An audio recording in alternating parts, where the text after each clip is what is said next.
खुलुमबाय जों बाथौ बिबुंसारनिफ्राय केमेरामेन उदयवारी आरो आङो दिनै जों बेवहाय दंफैयो नोलोबारि बियाबनि बाथौ आश्रमाव जों नुनो मोन्दों बेहाय गोबां लाइमोन सेंग्रा सिख्लाफोर जमा जानानै दङ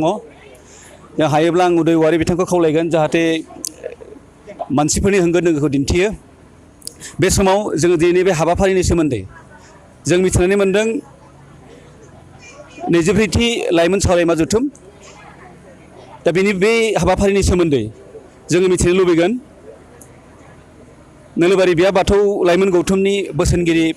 भबेन बसुमतारिया जोंजों लोगोसे दंफायो दा बिथांनिफ्राय जों मिथिनो लुबैदों जे दिनैनि बे हाबाफारिनि सोमोन्दै नोंथाङा जोंनो फोरमायनानै होगोन नामा सिगांग्रो आं नोलोबारि बियाब लाइमोन गौथुम बाथौ गौथुमनि जानानै बाथौ बिबुंसारनिसिम बरायनाय बावहरनाय थाबाय दा जोंहा बे देग्लायनि 24थि लाइमोन सावराय जथुम्माया जोंहा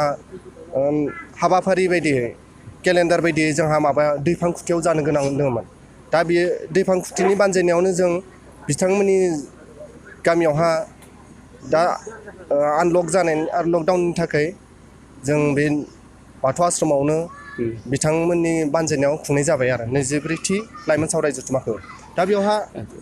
दा जोंहा बेयो 24थि लाइमोन सावराय जथुम्मायानो जोंनि नोलोबारि बियाब लाइमोन आफादनि सिङावहा जोंहा गासै 24टा गामि जोंहा दङ आरो बेयावहा जों दिनैनि बे सावराय जथुम्मायाव गासै जों थान्दै हिसाबै जों सिबियारि हिसाबै जों 400सो लाइमोन सेंग्रा सिख्लाफोरखौ जों नुजाथिफैहोनो हादों आरो लोगोसे बेवहा जोंहा हाबाफारि बायदियै जोंहा दै फुङावहा आर'जनि हाबाफारि जाना थांबाय बेवहा जोंहा गाहाय दौरि हिसाबै दङमोन खगेन दैमारि आरो लोगोसे जोंहा बेयाव आर'जनि बोसोनगिरिया दङमोन जोंहा मानाव गेदेर मुस्रि बिनय मोसाहारि आफादगिरि अडिसि उदालगुरि जिल्ला लाइमोन आफादनि दुलाराय बाथौ गौथुमनि आफादगिरि बिथाङा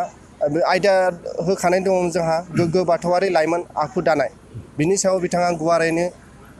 बेखेवलांनानै जोंनि लाइमोन सेंग्रा सिख्लाफोरखौ गोबां मोजां बोसोन होलांबाय हाबाफारि बायदियै जोंहा सानसेनि हाबाफारि लादों दिनै जोंहा सेथि हाबाफारिया जोंहा फुंनि हाबाफारिया जोब्बाय आर'जनि हाबाफारि दा दङ ओंखाम जाखांनायनि उनावहा जोंहा नैथि खोलोब सावराय मेल जागोन बेवहा जोंहा आलासि महरै दङ मानाव गेदेर मुस्रि मिथाराम बसुमतारि बारग' EM BTC आरो बोसोनगिरि दङ जोंहा मुस्रि सामेलसन हायनारि लेङा आफादगिरि ODYC ABM आरो लोगोसे बिदों दंफायो मुस्रि रितुल दैमारि नेहाथारि बिथांमोना जोंनि बे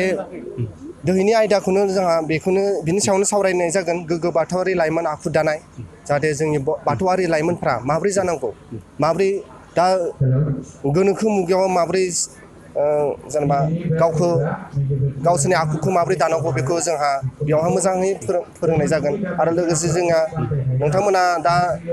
बिथां केमेरामेना दा इथिं सिबियारिफोरखौ नुनो मोनगोन जोंहा गासैबो लाइमोन सेंग्रा सिख्लाफोरा इउनिफर्मै आरो जेनेबा गाननानै फैजोबदों आरो मेलाव आब्रुथियैनो जिरायनानै आलासिनि बोसोनखौ मोजाङै खोनासंदों आं नोंथांमोना नुनो मोनगोन आरो